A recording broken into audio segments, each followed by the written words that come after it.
오늘 읽으실 말씀은 시편 4편 말씀입니다. 오늘 함께 읽으실 말씀은 시편 4편입니다. 시편, 구약성경 시편 4편입니다. 1절부터 8절까지 읽도록 하겠습니다. 내 하나님이여, 내가 부를 때에 응답하소서. 곤란 중에 나를 너그럽게 하셨사오니 내게 은혜를 베푸사 나의 기도를 들으소서. 인생들아, 어느 때까지 나의 영광을 바꾸어 욕되게 하며 헛된 일을 좋아하고 거짓을 구하려는가. 여호와께서 자기를 위하여 경건한 자를 택하신 줄 너희가 알지어다. 내가 그를 부를 때에 여호와께서 들으시리로다. 너희는 떨며 범죄하지 말지어다. 자리에 누워 심중에 말하고 잠잠할지어다. 의의 제사를 드리고 여호와를 의지할지어다. 여러 사람의 말이 우리에게 손을 볼 자 누구뇨 하오니 여호와여, 주의 얼굴을 들어 우리에게 비추소서. 주께서 내 마음에 두신 기쁨은 그들의 곡식과 새 포도주가 풍성할 때보다 더하니이다. 내가 평안히 눕고 자기도 하리니 나를 안전히 살게 하시는 이는 오직 여호와이시니이다. 아멘. 네, 어제 시편 5편 말씀을 미리 보았고요. 오늘은 시편 4편 말씀을 간략하게 보았으면 좋겠습니다.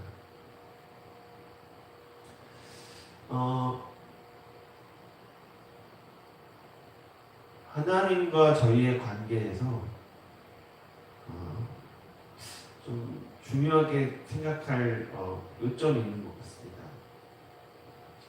항상 중요한 것은 관계라는 것이죠.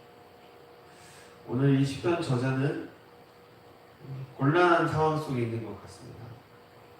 그리고 하나님의 도우심을 구하면서 하나님께 기도하고 있습니다. 이것은 기도이지만 동시에 찬양입니다. 시인 거죠.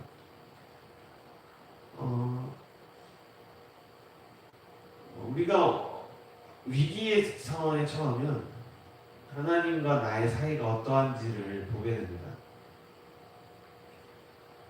하나님께서 함께 하시는지, 하나님께서 함께 하시지 않는지를 우리는 찾게 되는 것이죠.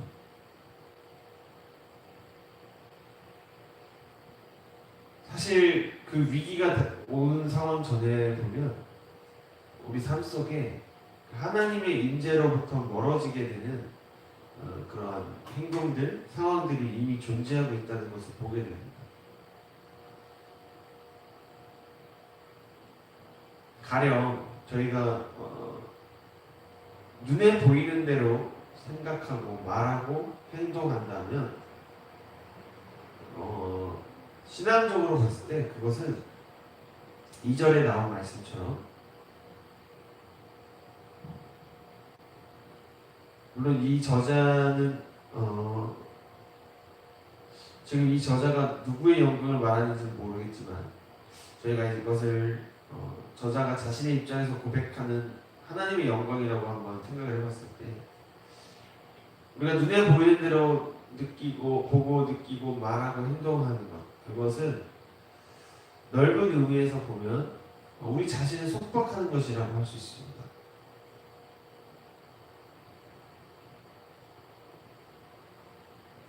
보이는 대로 듣고 보이는 대로 말하고 보이는 대로 생각하는 것이, 그리고 그렇게 행동하는 것이 나 자신과 다른 사람들을 속박하는 것이죠.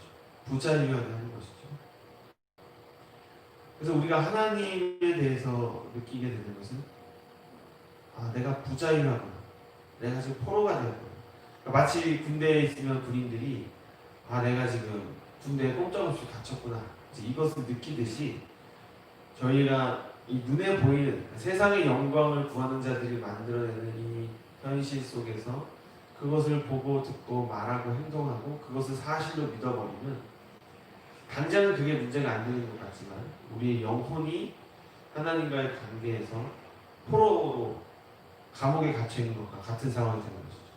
그러니까 나도 포로로 갇히고 내 주변 사람들도 포로에 갇히게 되는 것이죠.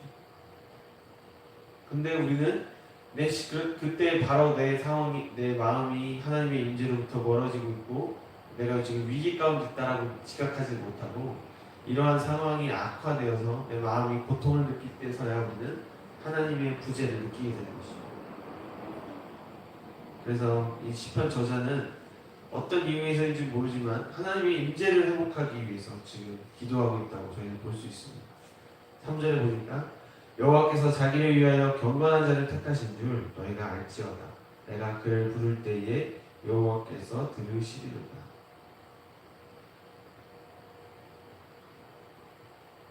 너희는 떨며 범죄하지 말지어다. 자리에 누워 심중에 말하고 잠잠할지어다. 우리가 하나님 하면서 생각할 때 그것을 생각했으면 좋겠습니다. 하나님 거룩하시다. 하나님 거룩하시고 선하시다 라는 것이죠. 그것은 때로는 우리의 본성하고 맞지 않을 때가 있습니다. 우리는 하나님의 형상을 따라 지음받았지만 타락한 존재로 태어났기 때문에 우리의 본연의 모습 중에는 하나님이 기뻐하시지 않는 거룩하지 않은 모습, 경건하지 않은 모습들이 엄연하게 우리 삶 속에 있는 것이죠. 그러니까 하나님의 임재로부터 멀어질 때는 그러한 나의 삶에 있는 거룩하지 않은 모습들이 문제가 되지 않습니다. 그런데 그것이 실제적으로 상황에서 문제가 닥칠 때 그때 우리는 분리를 해야 됩니다. 내 안에 있는 그 거룩하지 않은 모습들이 그 거룩하신 하나님을 향해 나아감으로 인해서 하나님의 거룩성이 내 안에 들어오게 되고 그래서 내 존재 본성이 바뀌는 것. 그럴 때 우리는 하나님과의 관계가 회복되고 우리가 하는 말들을 하나님께서 들으신다는 것입니다. 그리고 그것은 어떤 것이냐면 4절에 나오듯이 하나님을 두려워하는 것입니다. 하나님을 경외하는 것입니다. 여기서 말하는 두려워한다는 것은 경외하는 것이죠. 그분을 인정하고 그분과 나의 관계가 유지될 수 있는 그 마음의 공간을 두는 것입니다. 그래서 신중에 말하고 잠잠하라고 이야기하고 있습니다. 조금 다시 쉽게 정리해서 말씀드리면 눈에 보이는 대로 듣고 느끼고 생각하고 말하면 그것은 우리 자신을 하나님의 임재로부터 멀어지게 하고 우리를 포로로 만들기 때문에 이 시편 저자 하나님과 지금 계속 기도하면서 예언적으로 말하고 있는 이 저자는 그렇게 이야기하고 있는 것이죠. 신중에 말하고 잠잠할지어다. 그런데 이것이 이 개인의 경건의 삶이 어떤 윤리적인 그리고 신앙의 자세적인 면에서 넘어서서 5절에 보면은 예배로 나가게 됩니다. 의의 제사를 드리고 여호와를 의지할지어다. 하나님이 받으시는 예배를 드리라는 것입니다. 여러 사람의 말이 우리에게 선을 보일 자 누구냐 하오니 여호와여 주의 얼굴을 들어 우리에게 비추소서. 자, 아주 재밌는 말이 있어요. 맨 처음에는 내 의의 하나님이요 내가 부를 때 응답하소서. 한 개인으로 시작을 했는데 점점점 이야기가 집단으로 확장되는 것을 볼 수가 있습니다. 그래서 이 예배는 개인적인 예배가 아니라 공동체적인 예배가 되는 것이죠. 공동체가 회복이 되고 공동체의 예배가 회복되는 것이 우리 삶의 영적인 완성에 있어서 중요하다는 것입니다. 여러 사람의 말이 우리에게 선을 보일 자가 누구냐? 선은 하나님이죠. 하나님을 보일 자가 누구냐 하는데 그 저자는 여호와여 주의 얼굴을 들어 우리에게 비추소서. 주님 얼굴을 비추어 주셔서 하나님을 찾는 저들에게 하나님을 보게 하여 주시옵소서. 이렇게 구하고 있는 것입니다.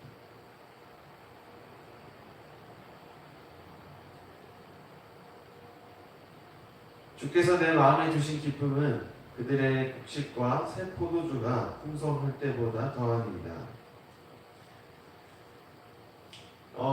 이건 6절의 말씀하고 대두가 되는 것이죠. 이 여러 사람들의 말은 그들의 곡식과 새 포도주가 풍성한 것에 기초한다는 것이죠. 아주 적나라하게 얘기하면 잘 먹고 잘 사는 사람들이 야 하나님이 어디 있어? 보여줘봐. 이렇게 눈에 보이고 귀에 들리는 것으로 하나님을 찾으려고 할 때에 이 기도, 저자의 마음속에 심중에 말하는 이 저자의 마음속에 기도를 들으시는 하나님께서는 그의 얼굴을 그에게 비추시고 그리고 그 안에 하나님만이 주실 수 있는 세상에 알 수 없는 기쁨을 그 안에 주신다는 것이죠. 그런데 그 기쁨은 하나님이 어딨냐고 물어보는 세상 사람들이 자랑스럽게 여기고 좋아하는 곡식과 새 포도주, 즉 물질과 먹고 마시는 것의 풍성함보다 비교할 수 없이 좋다는 것입니다. 우리가 예수 그리스도 안에 있으면 하나님께서 주시는 것은 기쁨입니다. 우리 안에 하나님이 주신 기쁨이 있어야 됩니다. 오늘 그 기쁨이 우리 성도님들에게 있기를 축복합니다. 내가 평안히 눕고 자기도 하리니 나를 안전하게 살게 하시는 이는 오직 여호와이시니이다. 자, 다시 이 개인으로 돌아옵니다. 공동체적인 활동이 끝나고 이제 잠자리에 드는데 내가 평안히 눕고 자기도 하리니 나를 안전히 살게 하시는 이는 오직 여호와이시니이다. 이 저자는 이제 이렇게 고백합니다. 아, 그렇구나. 곡식과 새 포도주가 풍성한 것이 나를 안전하게 해주고 내 물질과 내 환경이 나를 지켜주는 것이 아니라 하나님이 나를 안전하게 지키시고 오늘 밤에도 나를 평안히 잠들게 하시는구나. 한번 이 마지막 구절을 놓고 다시 1절을 한번 생각해 보면 우리가 이렇게 짐작해 볼 수 있을 것 같아요.